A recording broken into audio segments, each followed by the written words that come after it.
하나님 말씀 말라기 2장 17절에서 3장 6절 말씀입니다. 너희가 말로 여호와를 괴롭게 하고도 이르기를 우리가 어떻게 여호와를 괴롭혀 드렸나이까 하는도다. 이는 너희가 말하기를 모든 악을 행하는 자는 여호와의 눈에 좋게 보이며 그에게 기쁨이 된다 하며 또 말하기를 정의의 하나님이 어디 계시냐 함이니라. 만군의 여호와가 이르노라.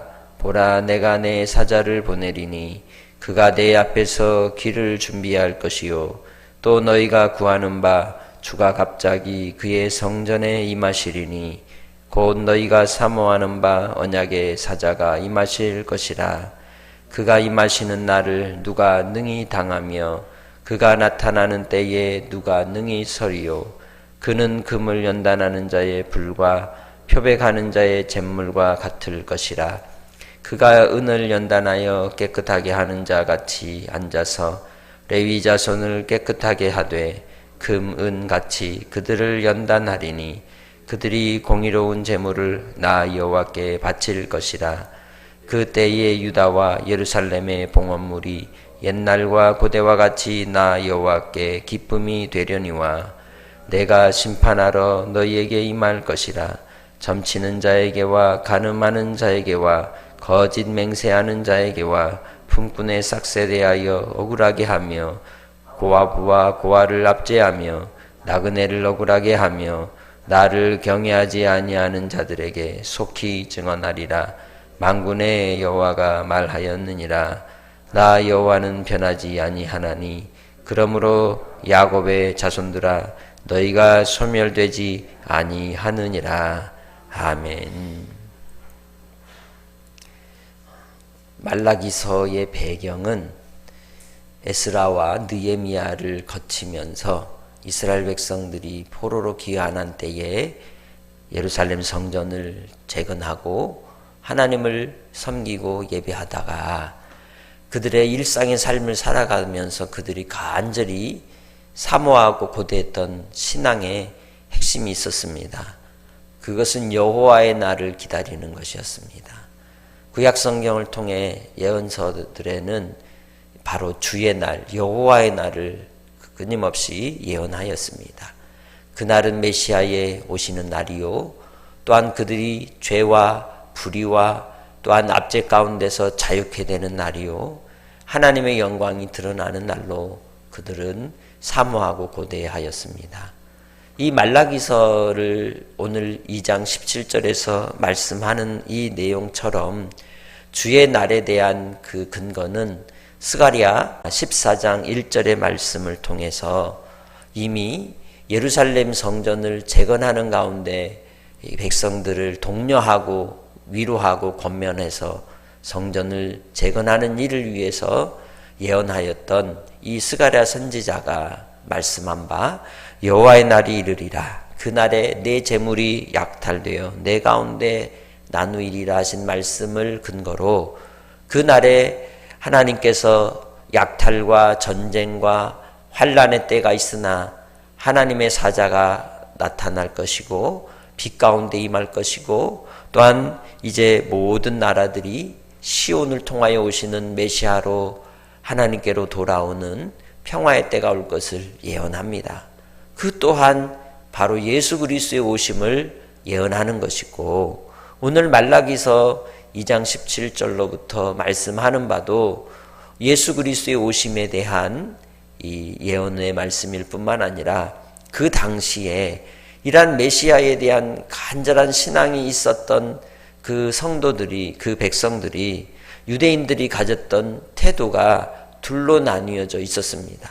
하나는 오히려 하나님께 대한 간절한 신앙 속에서 열망하고 뜨겁게 주님을 기다리는 자들이었고 또 한편으로는 17절에 말씀하는 것처럼 누구를 괴롭게 합니까? 여호와를 괴롭게 하는 하나님을 괴롭히고 있는 이들이 있었다는 거죠.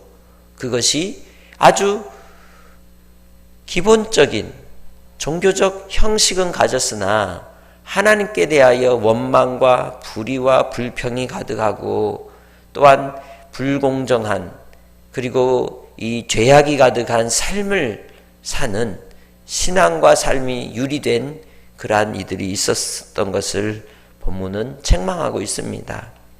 그리하여 17절에 말씀하듯이 너희가 말하기를 모든 악을 행하는 자는 여호와의 눈에 좋게 보이며 그에게 기쁨이 된다.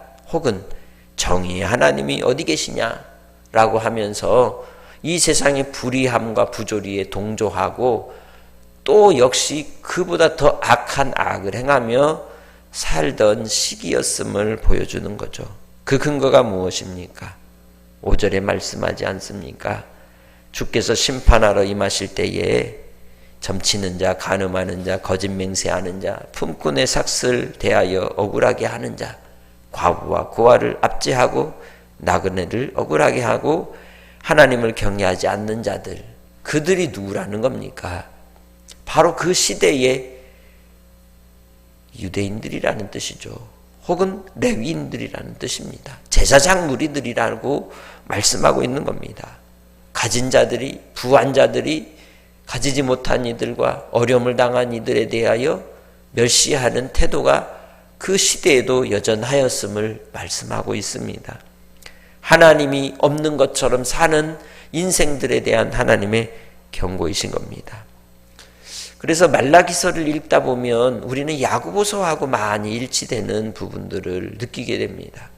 그런데 중요한 것은 하나님께서 어떻게 오실 것임을, 이 일을 통해 하나님께서 오히려 그의 보내실 사자 세례 요한을 보내시고 또한 예수 그리스도 오실 길을 예비하실 것임을 본문을 통해 얘기하고 있습니다. 환난과 시련과 불평과 어둠이 가득할 때에 새벽 빛이 더 밝게 다가오듯이 그 어둠 속에서 하나님의 아들 예수 그리스도의 오심의 길이 예비되고 열어지는 것을 우리는 본문을 통해 볼 수가 있는 것이죠. 그래서 정의의 하나님이 어디 계시냐 하는 자들에 대하여 3장 1절에 말씀합니다. 만군의 여호와가 이르노라. 보라 내가 내 사자를 보내리니 그가 내 앞에서 뭘 한다? 길을 준비한다. 세례 요한을 통하여 준비할 그 길을 예비하시고 또한 그가 곧 엘리야의 성정을 가지고 선지자로서 주 예수 그리스도로 말미암아 평탄한 길을 열을 것을 준비할 것을 예언하고 있는 겁니다. 그리고 예수 그리스도가 어디에 임하실 것이라고 말씀합니까? 그의 성전에 임하실 것이라고 1장 후반절에 말씀하죠. 그리하여 하나님께서 언약을 따라 보내실 그의 아들 예수 그리스도를 통해 하나님께서는 죄에 대하여 반드시 심판하시고 또한 책망하시고 십자가로 말미암아 죄를 멸하시고 그의 말씀의 능력으로 마치 금을 연단하는 불처럼 그리고 표백하는 자의 잿물처럼 정결케 하는 하나님의 은혜의 사명을 또한 뜻을 이루실 것이라고 말씀하고 있는 겁니다. 우리는 이 땅에 신앙의 삶을 살아가면서 우리가 처해 있는 현실의 부조리함 때문에 예수를 믿는 믿음을 숨기고 세상과 함께 짝하고 그렇게 살아갈 때가 있습니다. 그것은 패배주의 신앙에서 나오는 태도라고 할 수 있습니다. 마치 출애굽하기 전 이스라엘 백성들이 애굽에서의 젖어들었던 노예 근성을 광야를 지날 때조차도 하나님께서 지키시고 돌보시고 인도해 주시겠다고 약속해 주셨음에도 불구하고 여전히 그 삶의 태도에 취해서 살아가는 모습과 뭐가 다르겠습니까? 그리스도 예수 안에서 믿음으로 순종하는 삶, 행함이 있는 믿음이라고 하는 것은 하나님이 나의 주인이 되시고 나를 인도하여 주실 것이라는 분명하고 확실한 믿음의 태도에서 나오는 순종이라고 말할 수 있습니다. 우리는 이 땅의 삶을 통하여 하나님의 뜻하시는 바를 이루기 위해 부름받은 하나님의 백성들이요 군사들입니다. 오늘 우리의 한날의 삶을 통하여 주의 말씀으로 무장하고 주님을 섬기며 끝까지 믿음을 따라 나아가는 성도들이 되시기를 주의 이름으로 축복합니다. 무엇보다도 주 예수 그리스도께서 우리 가운데 임하실 때에 하나님의 권능과 영광을 성전을 통하여 나타내시고 보이시듯이 하나님께서는 그 아들 예수 그리스도를 성전으로 보내어 주시고 이제는 우리가 성전이 되어 그의 영이신 성령께서 우리와 함께 하셔서 우리를 정결케 하시고 깨끗게 하시고 거룩해 하시고 하나님의 백성으로서 택함을 입은 언약의 백성으로 이 땅에 하나님의 뜻을 이루기에 남겨두신 줄 믿습니다. 그리하여 우리를 통하여 하나님 앞에 온전한 산 제물이 되게 하시고 의로움이 되게 하시고 거룩함이 되게 하시고 진실함이 되어 주의 뜻을 나타내 주실 줄 믿습니다. 그렇게 하나님께로 온전히 향하여 드림받은 주의 백성들을 통하여 주님께서는 오늘도 우리를 붙들어 환난이 있고 시련이 있고 고난이 있을지라도 주님이 더디 오시는 것 같을지라도 인내하며 기다리게 하십니다. 그래서 오늘 하루 가운데서도 인내를 통하여 그리스도의 주신 믿음의 온전함을 이루는 믿음의 성도들이 되시기를 바랍니다. 요한계시록 22장 10절에 말씀하시듯이 주님이 오시는 그날 다시 오셔서 믿는 자들에게 그 행한 대로 삭슬 주실 줄 믿습니다. 그 행한 대로 은혜와 위로로 우리를 붙들어 주실 줄 믿습니다. 그러니 하나님의 공의로우심을 의심하지 마시기 바랍니다. 언제나 하나님은 의로서 반드시 심판하실 것임을 우리에게 말씀하셨습니다. 오늘 하루 동안도 주 안에서 믿음 있는 자가 되어 하나님을 신뢰하며 섬기는 주의 백성들로 살아가시기를 바랍니다. 그리할 때에 하나님 앞에 4절에 말씀하듯이 하나님 앞에 우리가 기쁨이 될 것입니다. 유다와 예루살렘의 봉헌물이 옛날과 고대와 같이 하나님 앞에 기쁨이 되리라 하신 말씀처럼 오늘 이제 우리 자신이 하나님께 드려지는 영적 산제물이 되어 하나님 앞에 기쁨으로 나아가는 한 날로 살아가시기를 주님의 이름으로 축복합니다. 하나님을 신뢰하시기 바랍니다.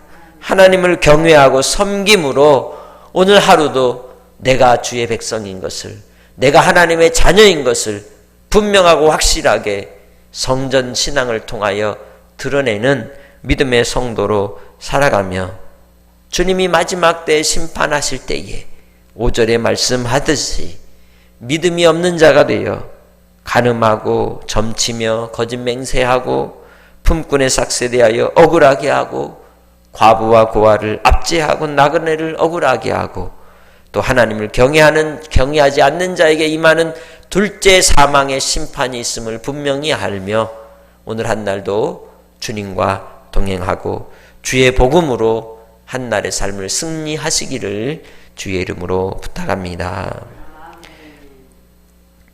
하나님 아버지 앞에서 정결하고 더러움이 없는 경건은 곧 고아와 과부를 그 환난 중에 돌보고 또 자기를 지켜 새 속에 물들지 아니하는 그것이니라.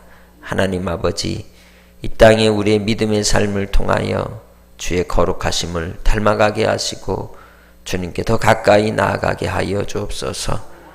우리가 아버지 앞에 드려지는 산 제물이 되어 주님께 기쁨 되기 원합니다. 아버지 하나님의 뜻이 이 땅에 이루어지기까지 낙심치 않게 하시고 주로 인하여 기뻐하게 하시고 끝까지 담대함으로 아버지 하나님 신앙의 경주 속에 인내로서 승리케 하여 주옵소서. 오늘도 믿음의 싸움 속에서 싸워 이겨나가게 하시고 하나님 행하실 놀라운 일들을 위하여 더욱더 하나님을 신뢰하며 주님을 의지하며 고백하며 끝까지 나아가는 삶이 되게 하옵소서. 역시 약한 육신 때문에 또 여러 가지 형편으로 인하여 아버지 하나님 낙심치 않도록 사랑하는 우리 성도들 그 심령을 붙들어 주시고 아버지 앞에 간구하는 기도마다 들어 응답하여 주실 줄 믿사옵고 예수님의 이름으로 기도합니다. 아멘.